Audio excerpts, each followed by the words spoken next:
આગળ વાત બનાસકાંઠાની ફરી એકવાર કરીએ તો બનાસકાંઠાના ડીસામાં પણ ધોધમાર વરસાદ ખાબક્યો। મુશળધાર વરસાદના કારણે થઈને ખેતરો જાણે બેટમાં ફેરવાયા હોય તેવા દ્રશ્યો સામે આવ્યા છે। ડીસા શહેરના અનેક વિસ્તારો પાણીમાં ગરકાવ થયા છે।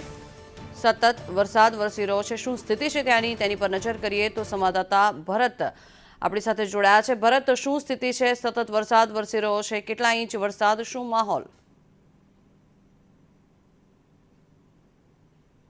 જી ભરત।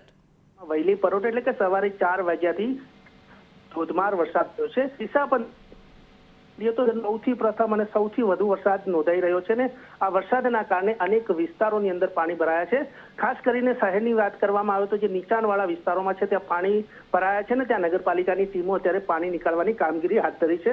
ગામડાઓની સ્થિતિની વાત કરવામાં આવે તો જે ખેતરો છે અત્યારે બેટમાં ફેરવાય છે। જો કે ચોમાસુ સિઝનની અંદર જે મગફળી લેવાનો સમય એ જ વરસાદ થતા ખેતરોમાં અત્યારે જે પાણી ભરાયા છે તેમાં મગફળીને મોટું નુકસાન થઈ રહ્યું છે ને હાલ ખેતરો બેટમાં ફરાયા છે।